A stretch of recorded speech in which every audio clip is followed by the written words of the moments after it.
Kita sama-sama manusia loh. Di Inggris itu manusia, di Indonesia juga manusia.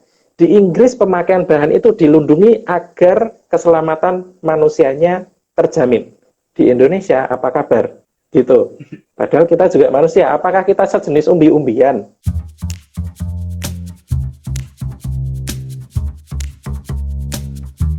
Boleh. Assalamualaikum warahmatullahi wabarakatuh. Selamat malam, selamat bergabung dalam sesi Instagram Live teman ngobrol Mindok. Tema hari ini adalah bleaching gigi medis atau salon. Usaha memutihkan gigi sedang menjadi tren di dunia kecantikan, mulai dari kalangan sosialita, selebritis, hingga masyarakat umum. Cara mendapatkan layanannya pun macam-macam. Selain dokter gigi, tukang salon juga menyediakan. Bahkan bahan-bahan pemutih gigi dijual secara online dan sangat mudah didapatkan. Nah, bagaimana pandangan medis? Telah hadir bersama kita Dr. Gigi Joshua S. S-nya bukan Suherman, tapi Sutanto. Dr. Gigi Joshua Sutanto. Beliau adalah lulusan FKG UGM tahun 2011, angkatannya, dan lulus tahun 2017. Pelatihan dan certified workshop yang pernah beliau ikuti adalah The Absolute Aesthetic Course di Jakarta. Saat ini beliau tinggal di Bali dan beliau adalah praktisi di Bia Dental Center, @Bia Dental Center.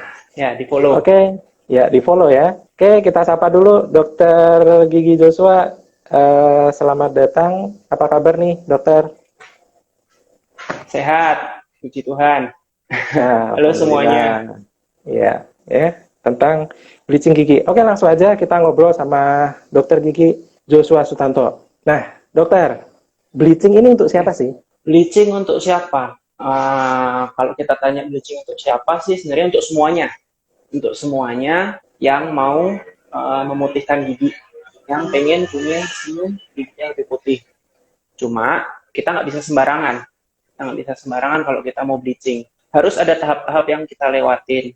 Harus ada kondisi-kondisi tertentu di mana bleaching gigi ini sebenarnya nggak bisa gitu. Nah, yang tahu siapa? Ya dokter gigi. Jadi apakah bleaching ini ada kontraindikasi? Istilahnya ada orang-orang nih yang nggak boleh bleaching nih. Ada, pasti ada. Oke. Hmm. Orang-orang yang kontraindikasi atau nggak boleh dilakukan bleaching itu adalah orang-orang yang misalnya punya kelainan struktur gigi. Kelainan struktur gigi itu misalnya jaringan enamelnya nggak sehat. Karena ketika kita melakukan proses bleaching, kita itu kan mengoleskan gel yang bahannya itu hidrogen peroksida. Jadi itu bisa masuk ke dalam jaringan gigi dan membuat gigi gilu dan sebagainya. Nah, kalau kita ada kelainan struktur gigi, itu nggak boleh. Dua, untuk pasien-pasien yang punya banyak tambalan gigi atau jaket gigi, crown gigi di area gigi depan, itu juga kita kontraindikasi. Kita nggak sarankan untuk melakukan bleaching gigi. Kenapa? Karena bahan pemutih gigi ini hanya bisa bekerja pada gigi asli. Dia tidak bisa bekerja pada tambalan gigi, dia tidak bisa bekerja pada crown gigi. Terus untuk pasien yang usianya masih sangat muda, yang masih terlalu muda, ya masih sekolah SD, SMP, ya sebaiknya ditahan-tahan dulu lah, karena struktur giginya belum terlalu kuat, gampangnya gitu. Oke, jadi bleaching ini nggak sembarangan ya. Jadi artinya meskipun semua orang menginginkan pemutihan, tapi ada beberapa kondisi di mana bleaching ini tidak dibutuhkan atau bahkan justru malah membahayakan gitu. Jadi yang mengerti kondisi ini sesuai dengan kondisi kesehatanmu, sesuai dengan kondisi tubuhmu saat itu, kondisi gigimu saat itu adalah dokter gigi. Jadi sebaiknya bleaching itu konsultasikan dulu. Tadi kan udah bleaching untuk siapa, kemudian masyarakat ini perlu tahu nih, proses bleaching ini apa, gimana sih? Silakan dok.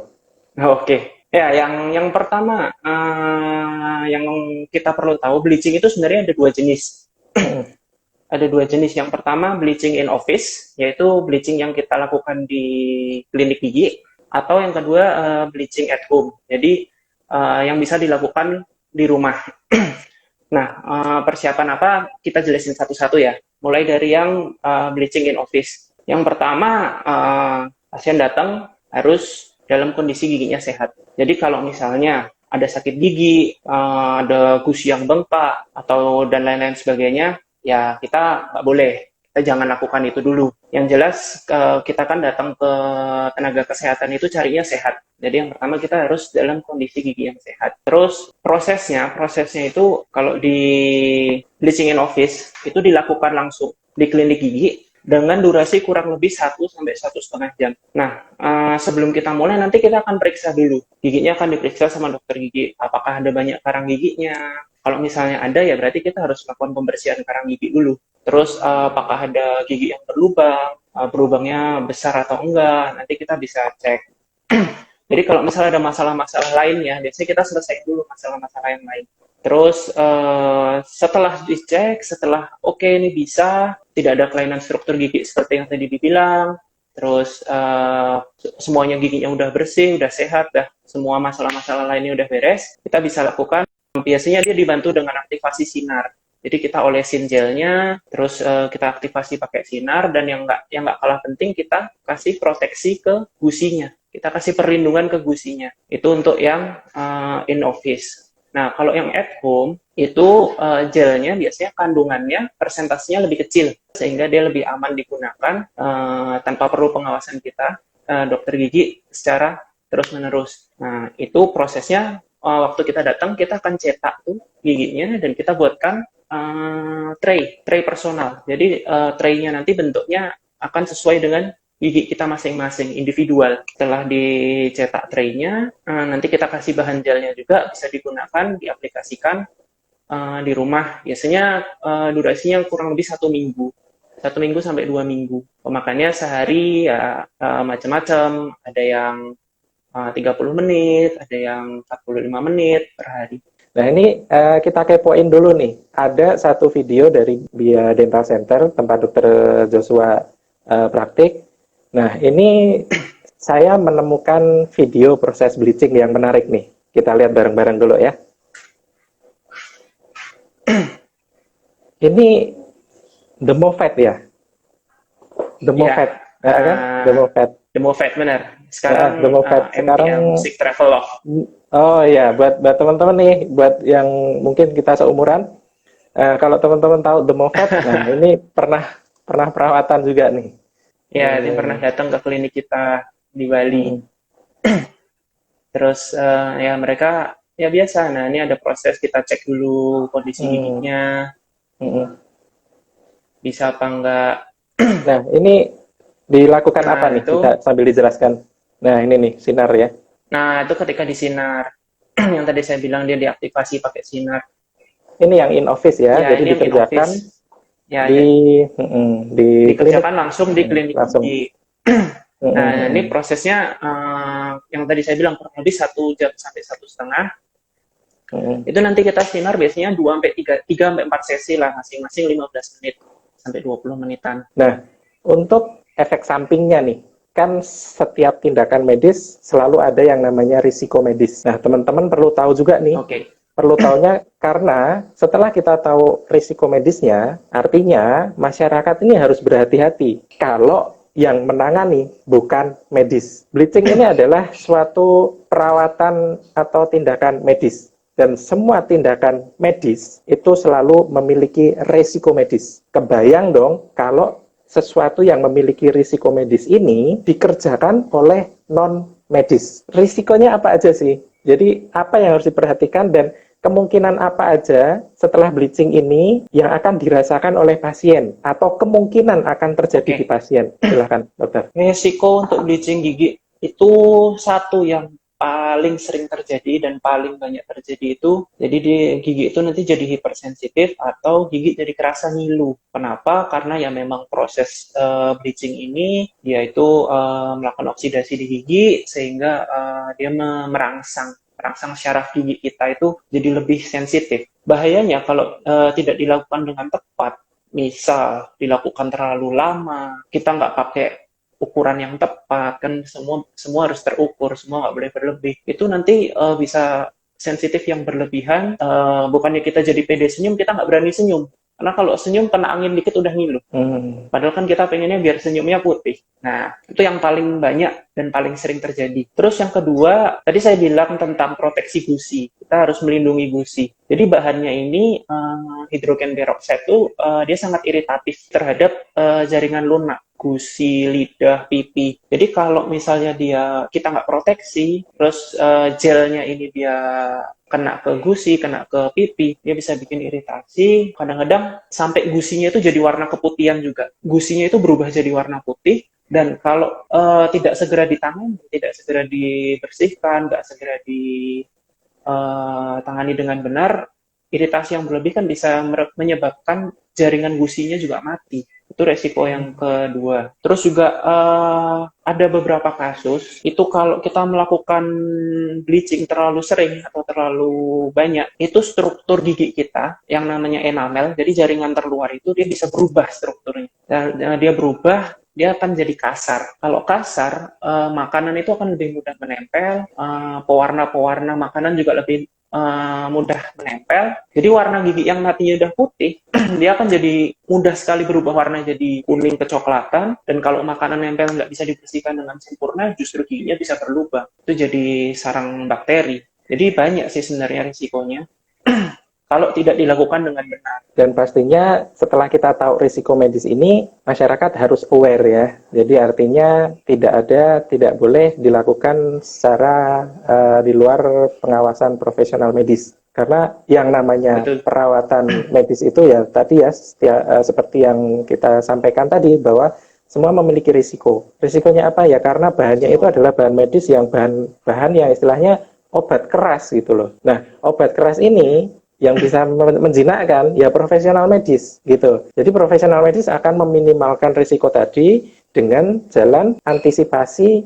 agar tidak terjadi risiko itu. Gitu. Jadi perlu dipahami bahwa profesional medis akan meminimalkan risiko medisnya dengan sedemikian rupa dengan prosedur-prosedur SOP yang dijalankan. Bayangkan jika itu dilakukan oleh non medis yang risiko medisnya aja nggak tahu. Iya. Kadang-kadang mereka juga nggak tahu bahan yang dipakai apa. Nggak Bahkan ngerti bukan bahan bahan. untuk mutihin gigi aja dipakai. Jadi nggak tahu ya bahannya apa, kandungannya apa, kayak gitu. Nah, Betul. setelah di bleaching tadi, banyak sekali yang menanyakan apa pantangan setelah bleaching. Bagaimana biar menjaga bleachingnya awet. Silakan Dokter Joshua. Yang jelas 1 kali 24 jam kalau bisa dihindari itu merokok. Terus makan minuman yang berwarna kopi, teh, makanan kayak kare gitu. Itu kan pewarnanya kan kuat. Itu kalau bisa dihindari dulu. Terutama 1 kali 24 jam. Kalau bisa 2 minggu pertama. Tapi kan juga nggak mungkin kita 2 minggu nggak ngopi, nggak ngeteh gitu. Terus setelah itu, kalau mau hasil bleachingnya awet ya kita harus rawat lah. Kita harus rawat giginya itu. Misal kalau habis mengkonsumsi makanan ya paling nggak kumur dengan air putih, atau kalau lebih bagus lagi ya sikat gigi gitu. Itu pantangan utamanya. Terus ya buat sekedar info aja, kondisi giginya itu akan susah untuk ditambal. Jadi pantangan juga kita nambal gigi setelah melakukan bleaching. Jadi pantangannya itu tadi ya. Jadi setelah bleaching ini bukan berarti terus kita woles gitu ya, terus ngerokok gitu ya. Jadi ada perawatan, setelah perawatan harus ada effortnya. Effortnya setelah perawatan itu apa? Agar perawatannya maksimal, seperti itu. Nah, kita lihat di sini ada gambar hasil bleaching ya. Bleaching ini bisa meningkatkan kecerahan gigi. Gimana hasilnya, Dokter Joshua? Bisa dijelaskan seberapa cerah sih gigi saya ini kalau di bleaching? Silakan, Dok. Nah, ini yang paling sering ditanyain kalau pasien mau bleaching. Nanti putihnya seberapa ya, Dok? Nah, sebenarnya ini pertanyaan yang nggak akan bisa kita jawab karena respon dari tiap orang itu beda. Kadang-kadang ada yang bisa naik 5 tingkat, kadang-kadang ada yang bisa naik cuma 3, kadang-kadang ada yang naik sampai 7 tingkat, macam-macam gitu. Cuma yang paling penting ketika hasilnya udah naik, hasilnya udah bagus. Nah, tadi itu harus bisa ngerawat dengan benar. Jadi kita udah keluar uang, kita udah keluar duit juga nggak sia-sia. Kita udah keluar waktu, terus giginya udah ngilu juga nggak sia-sia gitu. Di gambar itu kan bisa kita lihat. Jadi warna gusi gusinya di sana nggak ada iritasi, nggak ada yang warnanya berubah jadi putih karena kita lakukan proteksi dengan maksimal. Kita lindungi jaringan-jaringan di sekitar gigi. Jadi dia benar-benar hanya berkontak dengan giginya. Kalau misalkan ada iklan yang menjanjikan bahan yang bisa memutihkan gigi seketika, ya, itu perlu dipertanyakan. Karena Betul. kita sendiri tidak bisa menjanjikan seberapa signifikannya gigi itu akan berubah menjadi lebih cerah. Karena kondisi gigi Ya, itu berbeda-beda setiap orang. Setiap pasien kondisinya berbeda-beda. Ketebalan emalnya betul. berbeda-beda. Kemudian efek dari respon dari terhadap bahan tersebut juga beda-beda.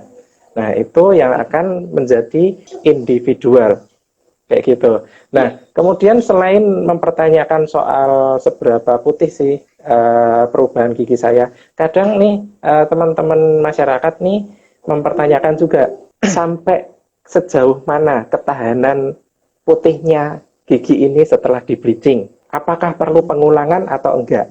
Apakah perlu kontrol rutin, di bleaching lagi atau enggak? Seperti itu, Dokter Joshua. Silahkan. Oke. Kalau kita tanya hasil, dia nggak permanen. Untuk berapa lama, boleh kita bilang 1 sampai 3 tahun lah, gampangnya. 1 sampai 3 tahun tergantung apa, tergantung bagaimana kita merawat. Tapi kalau benar-benar nggak dirawat dengan baik, ya bahkan kurang dari 1 tahun pun, dia udah kembali ke warna semula. Kalau ditanya apakah perlu pengulangan, selama masih pengen punya gigi warnanya putih, diulang nggak apa-apa, asal jangan terlalu sering. Terlalu sering itu seberapa? Misal lebih dari 2 kali 1 tahun, itu terlalu banyak. Ya itu yang tadi saya bilang, bisa merubah struktur giginya, justru malah jadi permukaan enamelnya kasar, dan malah nggak maksimal nanti. Yang mempengaruhi ketahanan dari hasil bleachingnya juga mungkin kebiasaan sehari-hari juga mungkin ya. Jadi Betul. seperti pola makan, kemudian kebiasaan mungkin ada kebiasaan ngerokok, atau kalau orang Ngerokok. orang Jawa kan biasa beli jamu ya, jamu itu kuning Ya, ya. betul. Kuning. Kayak gitu. Nah, untuk memutihkan gigi nih dok, untuk memutihkan gigi kita juga mengenal perawatan veneer. Nah, Oke. untuk masyarakat, kapan mempertimbangkan untuk bleaching, kapan untuk veneer? Pertimbangannya apa nih? Kalau kita bahas tentang veneer sih, sebenarnya itu udah lebih lebih jauh ya tentang estetiknya. Kenapa? Soalnya kalau veneer itu kita nggak hanya sekedar merubah warna, kita bisa merubah bentuk, terus kita bisa, misal giginya nggak terlalu rapi, bukan yang berarti sangat berantakan, itu bisa kita perbaiki. Jadi kita bisa merubah bentuk, kita bisa merubah susunan kalau hanya sedikit. Dan veneer itu kan biasanya bahannya pakai porcelain. Jadi dia warnanya lebih permanen. Sedangkan kalau bleaching gigi, kita tidak bisa merubah struktur giginya, kita nggak bisa merubah susunan giginya, kita hanya merubah warna. Masyarakat sih tergantung goalnya mau apa. Goalnya kalau hanya sekedar ingin lebih putih, ya bleaching gigi cukup. Tapi kalau mau yang lebih permanen, mau sekalian merapikan gigi, ya bisa dikonsultasikan ke dokternya. Ini kira-kira giginya bisa nggak di veneer, perlu nggak di veneer, mungkin nggak di veneer. Tapi kalau hanya untuk sekedar memutihkan, goalnya cuma untuk memutihkan sih, saya nggak terlalu rekomen veneer karena kan giginya juga dikikis, giginya dikikis walaupun sedikit, tapi ya pokoknya tergantung goalnya sih. Dari harga juga ini ya, untuk pertimbangan juga bisa Dari gitu ya. harga, ya dari harga juga veneer kan jauh berkali-kali Mm-mm. lipatnya bleaching. Terus proses veneer juga nggak kayak bleaching Innovis yang hanya datang 1 jam, 1,5 jam selesai, nggak. Dia butuh visit berkali-kali, dia butuh datang berkali-kali. Nah, seperti itu ya. Jadi teman-teman buat untuk memutihkan gigi itu sebenarnya ada dua opsi. Jadi veneer atau bleaching dengan pertimbangan yang tadi.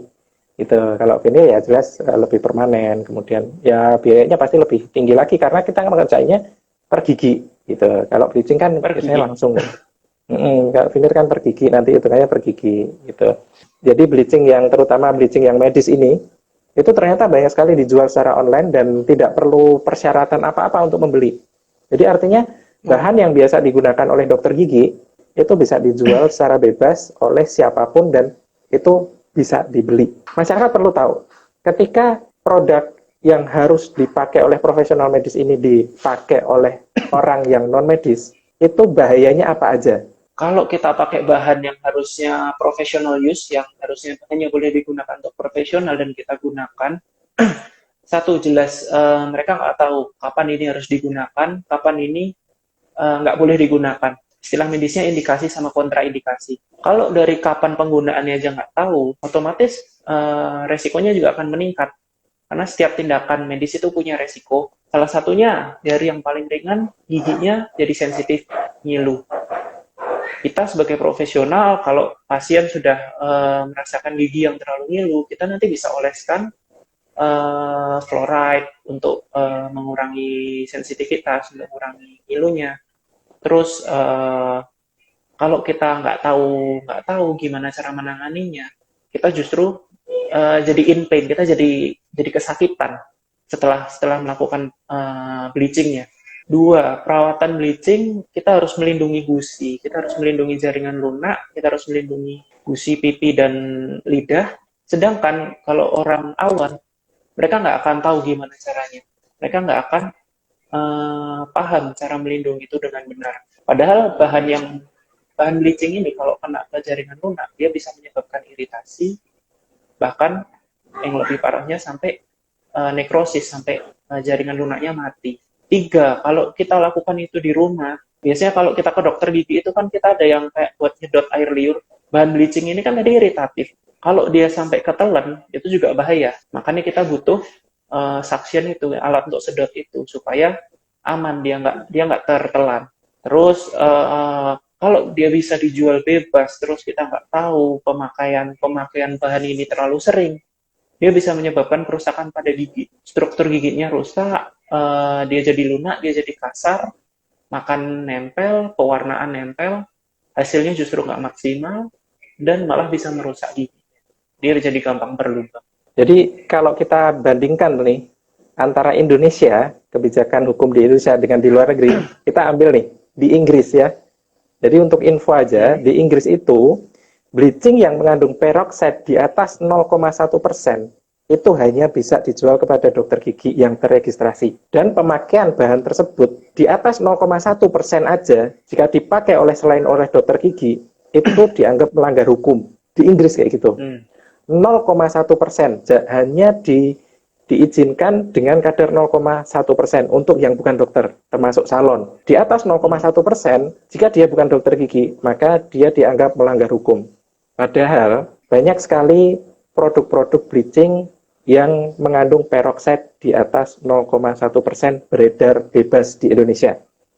Sebagai perbanding sendiri, di dokter gigi itu bahan peroxide-nya itu kandungannya yang paling rendah sekitar 6% atau 5%, dia bisa tinggi, lebih tinggi lagi, bisa 20%, bisa lebih tinggi lagi. Bisa lebih tinggi lagi dari 20%. Di klinik kadang-kadang 35, 40. 35, sedangkan di Inggris sendiri, pemakaian peroxide yang di atas 0,1% itu sudah melanggar hukum untuk yang bukan dokter gigi.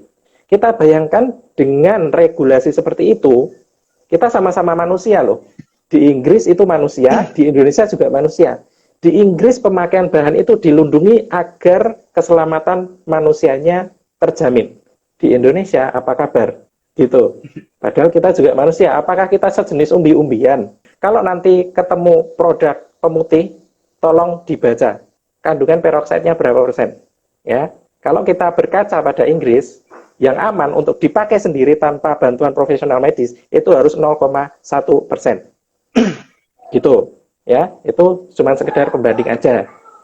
Nah, dokter, menurut dokter nih, produk-produk yang ini nih, kalau misalkan ya let's say katakanlah bukan produknya dokter gigi, tapi memang produk ini diciptakan untuk masyarakat biar dia bisa memutihkan sendiri. Ada tuh yang bahkan sampai yang ada device yang dia bisa mengeluarkan sinar biru, itu bisa dipakai sendiri. Kemudian ada yang dioles, yang klaimnya sekali oles bisa langsung berubah, itu juga dijual bebas. Jadi istilahnya produk ini bukan produk yang lazim dipakai dokter gigi, tapi memang diciptakan untuk masyarakat. Dan itu dijual bebas. Menurut dokter gimana untuk bahan-bahan tersebut yang dijual bebas itu, yang termasuk bleaching, yang bisa dijual online tuh bagaimana dok? Silakan dok. Kalau yang nggak lazim digunakan dokter ya, berarti kan kita nggak tahu dia sebenarnya approve nggak dari Ya kalau di Indonesia misalnya BPOM, atau kalau kita yang dokter gigi biasanya dari ADA, American Dental Association. Nah, kalau mereka nggak approve dari situ, berarti kan kita udah nggak tahu tuh sebenarnya aman apa enggak. Bisa jadi yang cuma dioles langsung putih itu bukan memutihkan, tapi justru karena kerasnya dia bahan, dia langsung ngikis. Jadi bukannya memutihkan, tapi menipiskan gigi itu.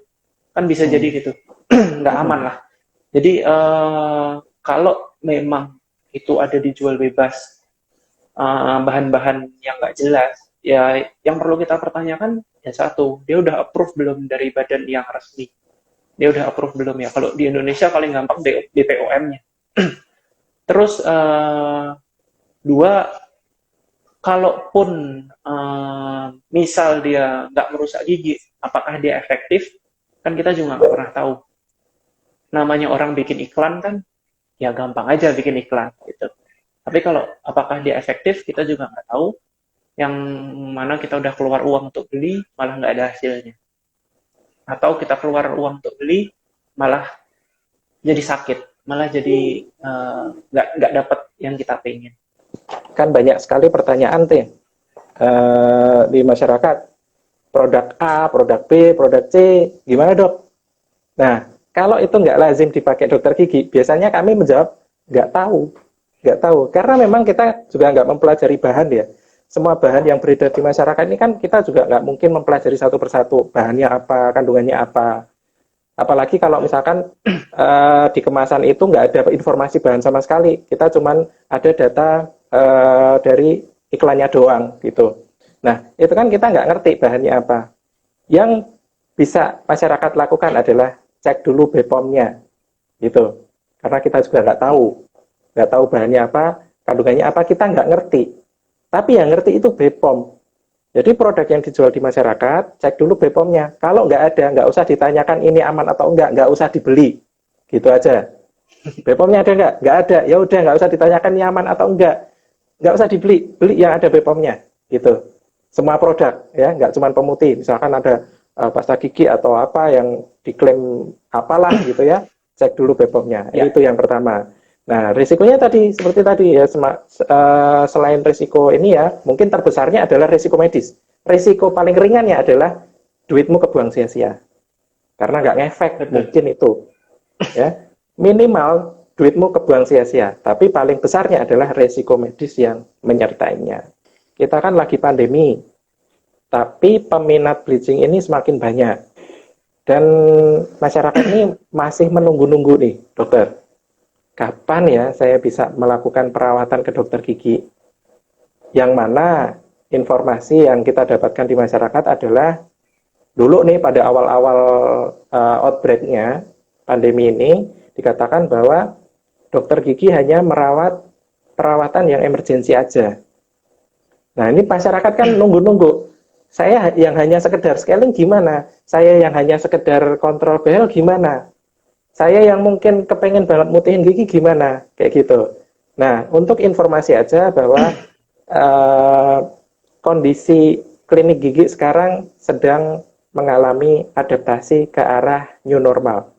Jadi ada yang udah buka, ada yang udah kembali seperti biasa dengan segala macam antisipasinya, dengan kelengkapan yang ditambahkan sedemikian rupa sehingga masyarakat akan aman dan nyaman.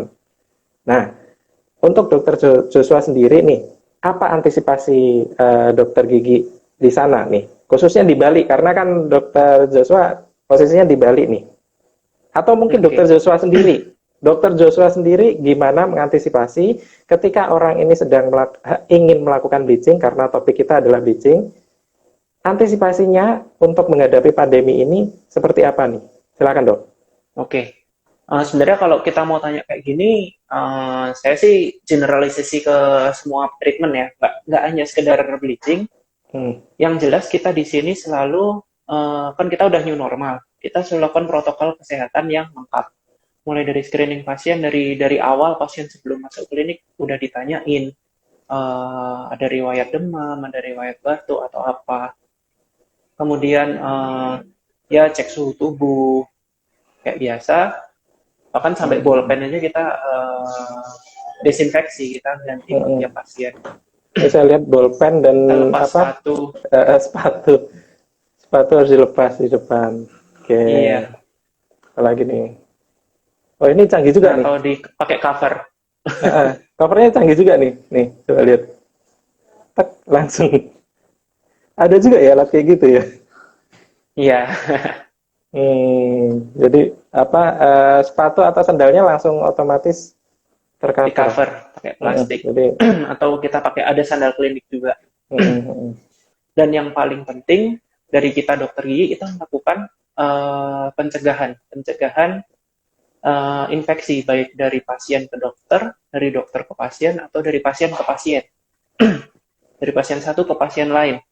Caranya seperti apa ya? Kita pakai APD, kita pakai alat perlindungan diri yang benar, yang benar, yang baik, lengkap, dan tiap pasien ganti. Itu satu pencegahan kita. Dua, antar janjian pasien, kita selalu kasih jeda supaya kita bisa sterilisasikan ruangan. Kita bisa sterilisasikan semuanya. Mulai dari ruangan, kursi giginya, terus dan kalau semua pakai appointment, semua pakai janjian, pasien itu tidak akan menumpuk di ruang tunggu. Gitu. Jadi kita tetap menerapkan physical distancing, nggak akan terlalu banyak orang dalam klinik. Terus alat-alat kita juga selalu steril, alat-alat kita juga setiap pasien selalu baru, selalu ganti.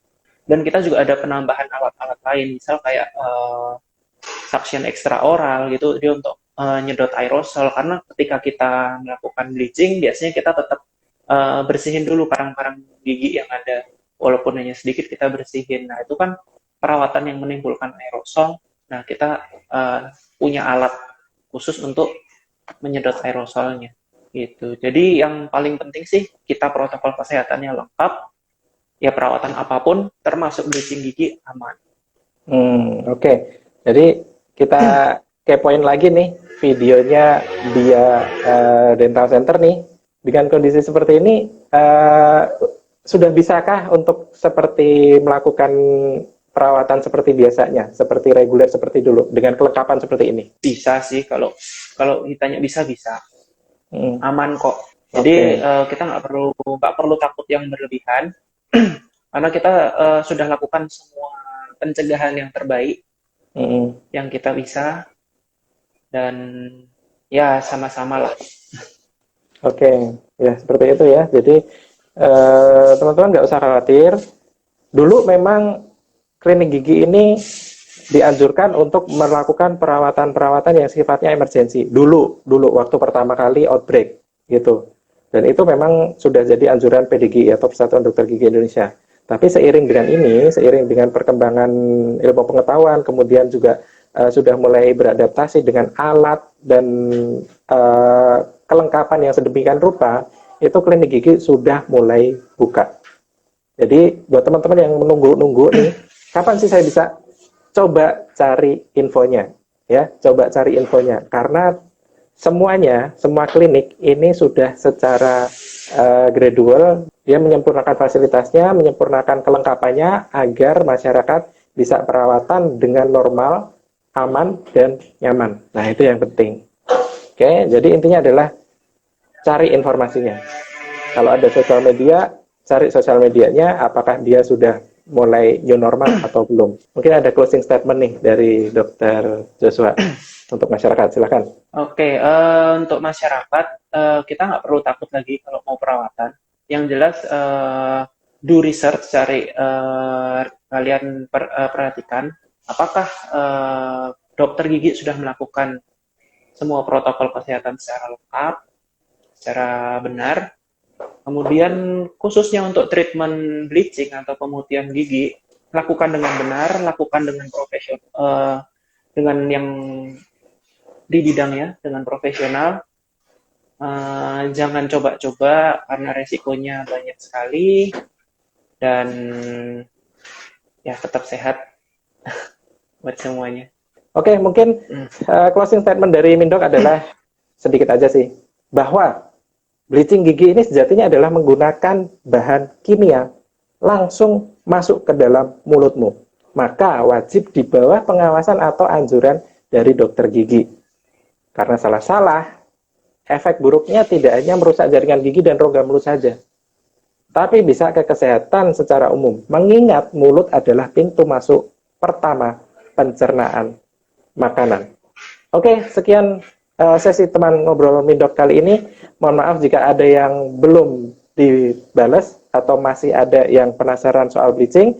Semoga kita bisa ngobrol lagi di kesempatan berikutnya dengan tema yang lebih menarik. Oke, terima kasih Dr. Joshua atas bagi-bagi ilmunya. Terima kasih Mindok. Sangat bermanfaat sekali. Kita tutup. Wassalamualaikum warahmatullahi wabarakatuh. Waalaikumsalam.